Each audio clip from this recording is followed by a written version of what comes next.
भारत माता की, भारत माता की, इनकलाब, वंदे वंदे।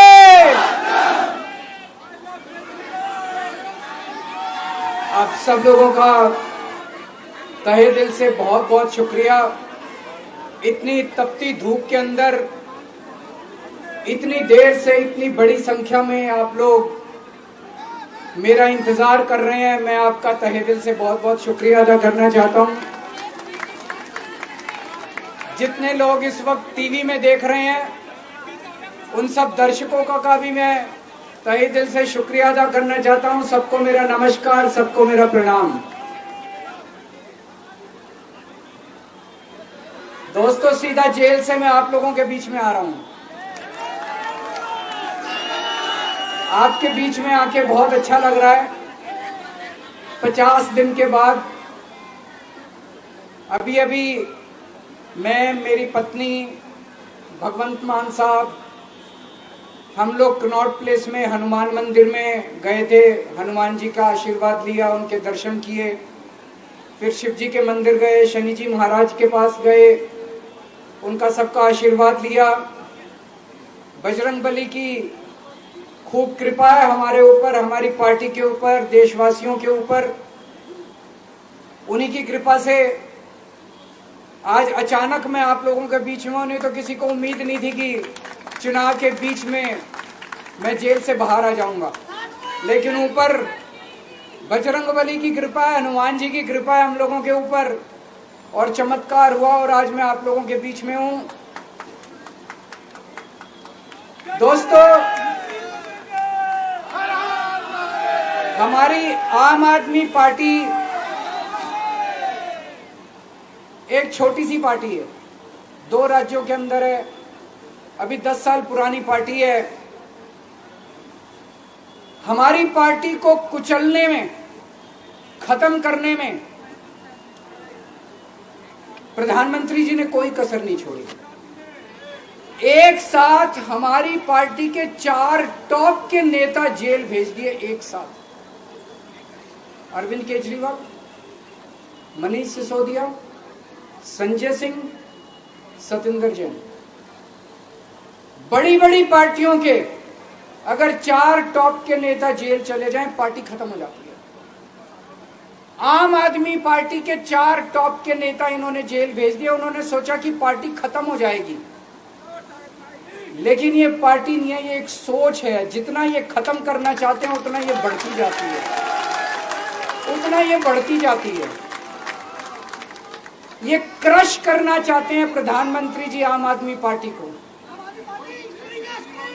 जो लोग मोदी जी से मिलने जाते हैं, वो कई लोग हमें भी जानते हैं, वो बाहर आके हमें बताते हैं कि आपके बारे में सबसे पहले मोदी जी से जो भी मिलने जाता है, सबसे पहले वो केजरीवाल की और आम आदमी पार्टी की 10 से 15 मिनट बात करते हैं। उनको कहते हैं कि आने वाले समय के अंदर आम आदमी पार्टी ही देश को भविष्य देने वाली है। वो खुद भी मानते हैं। इसीलिए वो चाहते हैं कि आज ही आम आदमी पार्टी को बढ़ने से रोका जाए, इनको कुचल दिया जाए। ये तानाशाही है। अगर उनको लगता है कि आम आदमी पार्टी आने वाले समय में बीजेपी को चैलेंज देने वाली है, आप अच्छे काम करो, आप देश को भविष्य दो। आज आपकी सरकार है केंद्र के अंदर, आप देश के लिए काम करोगे, आम आदमी पार्टी को कोई पूछेगा ही नहीं। लेकिन आप कुछ काम नहीं करो और आम आदमी पार्टी को कुचल दो, ये जनतंत्र नहीं है, ये इस देश की जनता पसंद नहीं करती। इन्होंने आम आदमी पार्टी को कुचलने में कोई कसर नहीं छोड़ी। छोटे से लोग हैं हम लोग, छोटी सी पार्टी है। 75 साल के अंदर इस कदर किसी पार्टी को और उसके नेताओं को प्रताड़ित नहीं किया गया जिस तरह से प्रधानमंत्री मोदी जी ने आम आदमी पार्टी को प्रताड़ित करने की कोशिश की है। मेरे को इन्होंने जेल भेज दिया। प्रधानमंत्री जी कह रहे हैं मैं भ्रष्टाचार से लड़ रहा हूं। देश के सबसे बड़े चोर, उचक्के और डकैतों को उन्होंने अपनी पार्टी में शामिल कर लिया।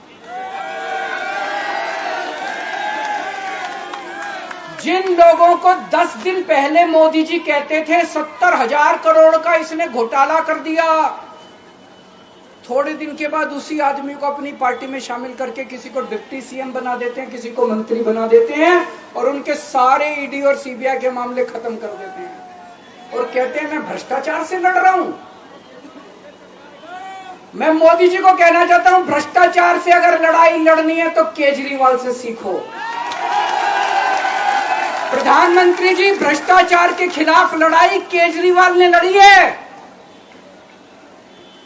2015 में जब दिल्ली में हमारी सरकार बनी थी, हमारे एक मंत्री का एक ऑडियो मेरे पास किसी ने व्हाट्सएप कर दिया। उस ऑडियो में मेरा मंत्री किसी दुकान वाले से 5 लाख रुपए मांग रहा था।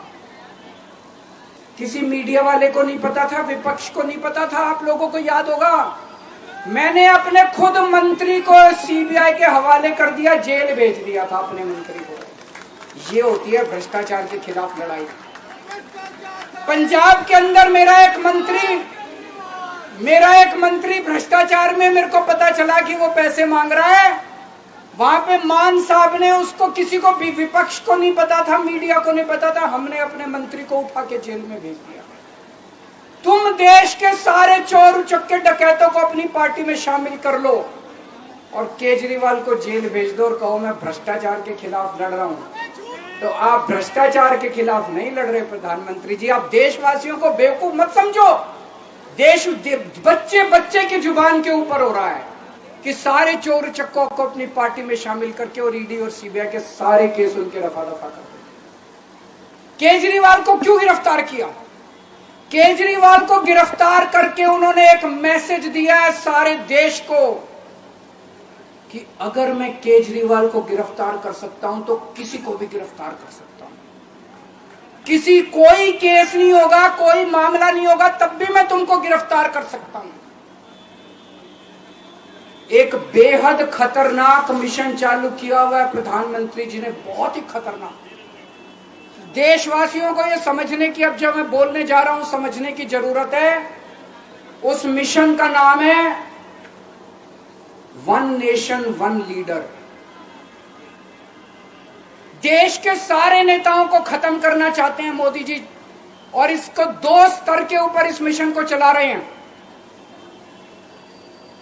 जितने विपक्ष के नेता हैं उनको जेल भेजेंगे और जितने बीजेपी के नेता हैं उनको सबको निपटा देंगे, उनकी राजनीति खत्म करते जाएंगे, उनको सबको निपटाते जाएंगे।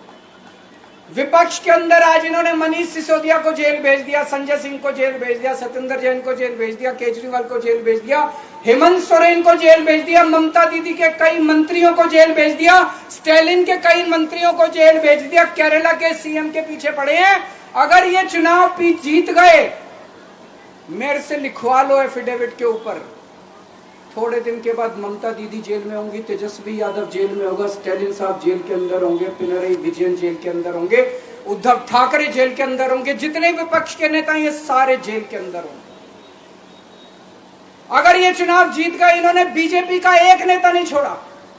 आडवाणी जी की राजनीति खत्म कर दी इन्होंने, मुरली मनोहर जोशी की राजनीति खत्म कर दी, सुमित्रा महाजन की, शिवराज सिंह चौहान जिसने मध्य प्रदेश का चुनाव जीत के दिया इन लोगों ने, शिवराज सिंह चौहान ने उसको मुख्यमंत्री नहीं बनाया, उसकी राजनीति खत्म कर दी। वसुंधरा राजे की राजनीति खत्म कर दी इन्होंने, खट्टर साहब की राजनीति खत्म कर दी, डॉक्टर रमन सिंह की राजनीति खत्म कर दी। अब अगला किसका नंबर है? योगी आदित्यनाथ। अगर ये चुनाव जीत गए, मेरे से लिखवा लो, 2 महीने के अंदर उत्तर प्रदेश का मुख्यमंत्री बदल देंगे। योगी आदित्यनाथ की राजनीति खत्म करेंगे, उनको भी निपटा देंगे। यही तानाशाही है दोस्तों। वन नेशन वन लीडर ये चाहते हैं, एक ही तानाशाह इस देश के अंदर बचेगा, एक ही तानाशाह इस देश के अंदर बचेगा। हमारा देश बहुत महान है, 4000 5000 साल पुराना हमारा देश है। इसके पहले पिछले 4000 साल में कई मौके आए जब इस देश के ऊपर तानाशाहों ने कब्जा करने की कोशिश की, लेकिन हमारे देश के लोगों ने उन तानाशाहों का तख्ता उखाड़ के फेंक दिया। जब जब हमारे देश में ऐसा मौका आया कि तानाशाह ने हमारे देश के ऊपर कब्जा करने की कोशिश की, इस देश की जनता ने उसका तख्ता उखाड़ के फेंक दिया। आज एक तानाशाह इस देश से जनतंत्र खत्म करना चाहता है। आज एक तानाशाह इस देश से लोकशाही खत्म करना चाहता है। मैं पूरे तन मन धन से लड़ रहा हूं, संघर्ष कर रहा हूं उस तानाशाह के खिलाफ। 140 करोड़ लोगों का साथ चाहता हूं मैं। मेरे अकेले के करने से नहीं होगा। 140 आज मैं आप लोगों से भीख मांगने के लिए आया हूं। 140 करोड़ लोगों से 140 करोड़ लोगों से भीख मांगने के लिए आया हूं। मेरे देश को बचा लो, मेरे भारतवर्ष को बचा लो, मेरा भारत बहुत महान है। इस तानाशाही से बचा लो मेरे दोस्त, मेरे देश को।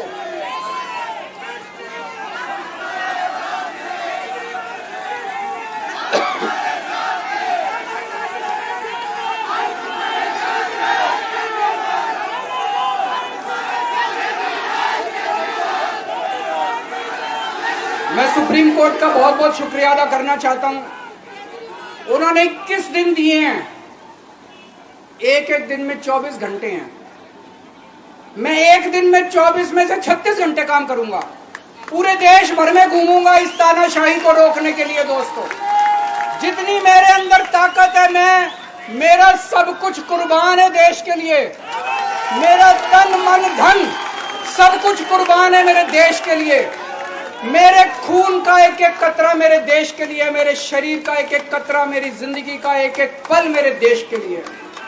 मेरे देश को बचाने के लिए मैं पूरे देश में जाऊंगा। दोस्तों, अब एक बहुत महत्वपूर्ण बात करने जा रहा हूं, उसको ध्यान से सुनना। ये लोग इंडिया गठबंधन से पूछते हैं आपका प्रधानमंत्री कौन होगा। मैं बीजेपी से पूछता हूं आपका प्रधानमंत्री कौन होगा। आप लोग सोच रहे होंगे केजरीवाल क्या बात कर रहा है, मोदी जी होंगे। नहीं, मोदी जी अगले साल 17 सितंबर को 75 साल के हो रहे हैं। बीजेपी के अंदर मोदी जी ने 2014 में मोदी जी ने खुद ने रूल बनाया था कि बीजेपी के अंदर जो भी 75 साल का होगा उसको रिटायर कर दिया जाएगा। सबसे पहले आडवाणी जी को रिटायर किया गया, उसके बाद मुरली मनोहर जोशी जी को रिटायर किया गया, फिर सुमित्रा महाजन को रिटायर किया गया, फिर यशवंत सिन्हा को रिटायर किया गया। अब मोदी जी अगले साल 17 सितंबर को रिटायर होने वाले हैं। तो मैं बीजेपी से पूछना चाहता हूं आपका प्रधानमंत्री का दावेदार कौन है। दोस्तों, अगले साल 17 सितंबर तक अगर इनकी सरकार बनी, तो उस पर भी आऊंगा मैं। अगर इनकी सरकार बनी तो पहले अगले 2 महीने में योगी जी को निपटाएंगे ये, और उसके बाद मोदी जी के सबसे खास अमित शाह को ये प्रधानमंत्री बनाएंगे। तो मैं लोगों को, देश के लोगों को आगाह करना चाहता हूं, मोदी जी अपने लिए वोट नहीं मांग रहे। मोदी जी अमित शाह को प्रधानमंत्री बनाने के लिए वोट मांग रहे हैं। मैं पूछना चाहता हूं मोदी जी से और अमित शाह जी से, ये मोदी की गारंटी पूरी कौन करेगा? क्या अमित शाह मोदी की गारंटी पूरी करेंगे? जब आप अगर जो वैसे तो मेरे को लगता है मैं भी आऊंगा उसके ऊपर, मुझे नहीं लगता इनकी सरकार बन रही है, लेकिन जो बीजेपी को वोट देने जाएं वो ये सोच के जाना कि आप मोदी जी के नाम पे वोट नहीं दे रहे, आप अमित शाह के नाम पे वोट दे रहे।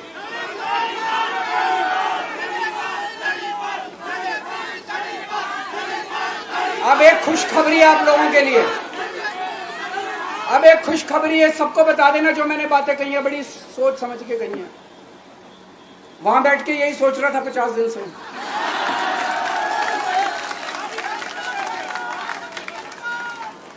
दोस्तों, पूरे देश के मेरे को बाहर निकले हुए 20 घंटे हो गए। इन 20 घंटों के अंदर भी मैंने रात भर में जनता से बात कर रहा था, लोगों से फोन कर रहा था।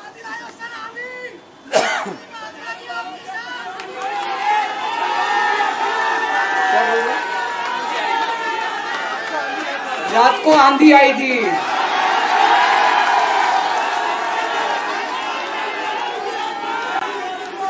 पिछले 20 घंटे में मैंने जो बातचीत करी है, कई बड़े बड़े एक्सपर्ट से बात की, चुनाव विश्लेषकों से बात की, सेफोलॉजिस्ट से बात की, जनता से बात की, फोन पे लोगों से। मेरा अपना आकलन है कि 4 जून के बाद इनकी सरकार नहीं बन रही, मोदी सरकार नहीं बन रही। दोस्तों, अगर मैं गलत हूं तो मेरे को बताना। हरियाणा में इनकी सीट कम हो रही है, राजस्थान में कम हो रही है, कर्नाटक में कम हो रही है, दिल्ली में कम हो रही है, बिहार में कम हो रही है, महाराष्ट्र में कम हो रही है, कर्नाटक में कम हो रही है, बंगाल में कम हो रही है, झारखंड में कम हो रही है। बढ़ कहां रही है? यूपी में कम हो रही है, बढ़ कहां रही है? बड़े एक भी जगह इनकी सीटें नहीं बढ़ रही हैं। मेरा अपना मानना है, और सट्टा बाजार में भी जो चल रहा है, इनकी 220 से 230 के बीच में सीट आ रही है, उससे ज्यादा सीट नहीं आ रही। मोदी सरकार नहीं बन रही है, केंद्र में इंडिया गठबंधन की सरकार बन रही है। आम आदमी पार्टी उस सरकार का हिस्सा होगी। दिल्ली को पूर्ण राज्य दिलाएंगे।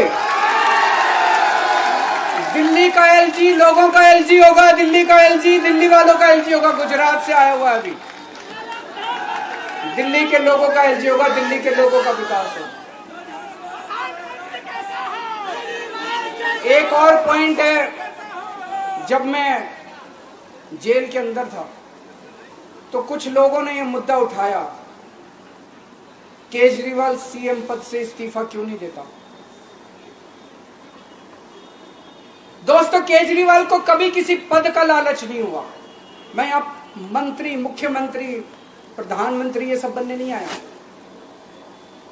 इनकम टैक्स में कमिश्नर की नौकरी करता था। कमिश्नर की नौकरी छोड़ के दिल्ली की झुग्गियों के अंदर 1 नहीं, 2 नहीं, 3 नहीं, 10 साल तक मैंने दिल्ली की झुग्गियों के अंदर काम किया है, सुंदर नगरी और नंदनगर की झुग्गियों के अंदर, इनकम टैक्स कमिश्नर की नौकरी छोड़ के। जब मेरे को दिल्ली की जनता ने पहली बार सीएम बनाया,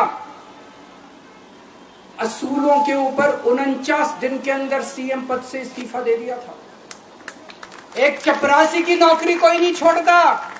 सीएम बनने के लिए लोग अपना दायां हाथ कटाने के लिए तैयार होते हैं। मैंने खुद से अपने आप सीएम की कुर्सी को लात मार दी थी 49 दिन के अंदर। मेरे लिए सीएम पद इंपॉर्टेंट नहीं है। आज मैंने सीएम पद से इस्तीफा क्यों नहीं दिया जेल जाने के बाद? दोस्तों, पिछले 75 साल में भारतवर्ष में इतने राज्यों के चुनाव हुए, इतने राज्यों के चुनाव हुए, दिल्ली के अंदर सबसे ऐतिहासिक बहुमत से आम आदमी पार्टी जीती। 55-56% वोट, एक बार 67 सीट, एक बार 62 सीट। इतने भारी बहुमत से आज तक कोई राज्य की सरकार 75 साल में नहीं जीती। इतने भारी बहुमत से जीतने के बावजूद झूठा केस, अब उनको पता है वो हमें हरा नहीं सकते दिल्ली के अंदर। उन्हें पता है अगले 20 साल तक दिल्ली में आम आदमी पार्टी को कोई नहीं हरा सकता। तो उन्होंने एक षड्यंत्र रचा, राजनीतिक षड्यंत्र रचा। केजरीवाल को झूठे केस में जेल भेज दो, केजरीवाल को इस्तीफा देना पड़ेगा, केजरीवाल की सरकार गिर जाएगी। उन्होंने ये षड्यंत्र रचा। मैंने कहा मैं भी इस्तीफा नहीं दूंगा। तुम अगर जनतंत्र को जेल में कैद करोगे तो जनतंत्र जेल से चला के दिखाएंगे। दोस्तों, सरकार भी जेल से चला के दिखाएंगे। कतई इस्तीफा, तुम्हारे ट्रैप में फंसने वाले नहीं हम। ये अगर हेमंत सोरेन साहब को भी इस्तीफा नहीं देना चाहिए था, जेल से सरकार चलानी चाहिए। अगर हमने इस्तीफा दे दिया, ये तो बड़ा अच्छा इनके लिए। जिस राज्य के अंदर ये चुनाव हारेंगे उसके मुख्यमंत्री को पकड़ के जेल में डाल दो, सरकार गिरा दो। उसके मुख्यमंत्री को पकड़ के जेल में डाल दो, सरकार। आज मैं अगर दिल्ली की जेल के अंदर रह के दिल्ली की जेल से इस्तीफा नहीं दे रहा, वो इस तानाशाही के खिलाफ संघर्ष कर रहा हूं, इसको समझ लेना। केजरीवाल को किसी पद का लालच नहीं है। सीएम तो 100 सीएम की कुर्सी देश के नाम कुर्बान हो गई। मुझे पता चला मेरे जेल जाने से बहुत लोग भावुक हुए, खासकर मेरी माँ, बहनें, महिलाएं बहुत रोई, कईयों ने बहुत मन्नतें मांगी। मैं सबका बहुत बहुत शुक्रिया अदा करना चाहता हूं जिन लोगों ने अपनी दुआएं, करोड़ों लोगों ने अपनी दुआएं भेजी हैं। पूरी दुनिया भर से करोड़ों लोगों ने दुआएं भेजी। उन्हीं के आशीर्वाद का कमाल है कि आज मैं आप लोगों के बीच में हूं। आप लोग सब लोग सुखी रहें, देश खूब तरक्की करे, फले फूले, आप सब लोग खूब खुश रहें, ऐसी मेरी प्रभु से इच्छा है। भारत माता की।